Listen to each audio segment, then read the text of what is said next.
കശ്മീരിലെ ബുദാവിൽ 5 പേർക്ക് കൂടി അപൂർവ രോഗം സ്ഥിരീകരിച്ചു. ഇതോടെ പ്രദേശം കണ്ടെയ്ൻമെന്റ് സോണായി ആരോഗ്യവകുപ്പ് പ്രഖ്യാപിച്ചു. 45 ദിവസത്തിനുള്ളിൽ 17 പേർ മരിച്ചതിനെ തുടർന്ന് കേന്ദ്ര വിദഗ്ധ സംഘം സ്ഥലത്ത് പരിശോധന നടത്തി വരികയാണ്. ഇന്നലെ 4 പേർ കൂടി കുഴഞ്ഞു വീണതോടെയാണ് കണ്ടെയ്ൻമെന്റ് സോണായി പ്രഖ്യാപിച്ചത്. ഇന്നലെ 4 പേർ കൂടി കുഴഞ്ഞു വീണതോടെയാണ് ബുദൽ മേഖല ജില്ലാ മജിസ്ട്രേറ്റ് കണ്ടെയ്ൻമെന്റ് സോണായി പ്രഖ്യാപിച്ചത്. പ്രദേശത്ത് ഭീതി പടർന്നതിനാൽ മുഖ്യമന്ത്രി ഒമർ അബ്ദുള്ളയും കേന്ദ്ര പ്രതിപക്ഷ നേതാവ് രാഹുൽ ഗാന്ധിയും സ്ഥലം കഴിഞ്ഞ ദിവസം സന്ദർശിച്ചിരുന്നു. ആശങ്കപ്പെടേണ്ട സാഹചര്യമില്ലെന്ന് മുഖ്യമന്ത്രി പറഞ്ഞു. ദുരൂഹമരണത്തെ തുടർന്ന് പോലീസിന് പുറമെ ആരോഗ്യം, കൃഷി, രാസവളം, ജലവിഭവം എന്നീ വകുപ്പുകളിലെ വിദഗ്ധരും സ്ഥലത്ത് പരിശോധന നടത്തി. രക്തം, പ്ലാസ്മ, ഭക്ഷണം, വെള്ളം എന്നിവയുടെ 12,500-ലധികം സാമ്പിളുകൾ പരിശോധിച്ചു. മരണകാരണം വൈറസോ ബാക്ടീരിയയോ അല്ലെന്നാണ് പ്രാഥമിക നിഗമനം. സെൻട്രൽ ഫോറൻസിക് സയൻസ് ലാബ് വിദഗ്ധരും തെളിവെടുപ്പ് നടത്തിയിട്ടുണ്ട്.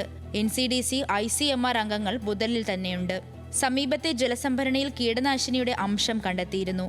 പൊതുകിണറുകൾ, ജലാശയങ്ങൾ, സംഭരണികളിൽ നിന്ന് വെള്ളമെടുക്കുന്നത് എന്നിവ വിലക്കി.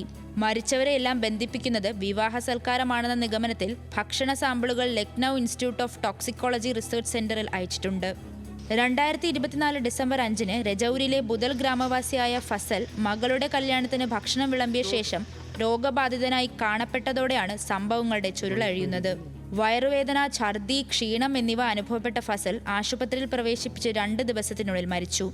ഇതിന് പിന്നാലെ സമാന ലക്ഷണങ്ങളുമായി ഫസലിന്റെ കുടുംബത്തിലുള്ളവർക്കും ബന്ധുക്കൾക്കും ശാരീരികാസ്വാസ്ഥ്യം അനുഭവപ്പെട്ടു. 45 ദിവസത്തിനുള്ളിൽ 3 കുടുംബങ്ങളിലായി 17 പേരാണ് ബുദലിൽ മരിച്ചത്. National desk, news Malayalam.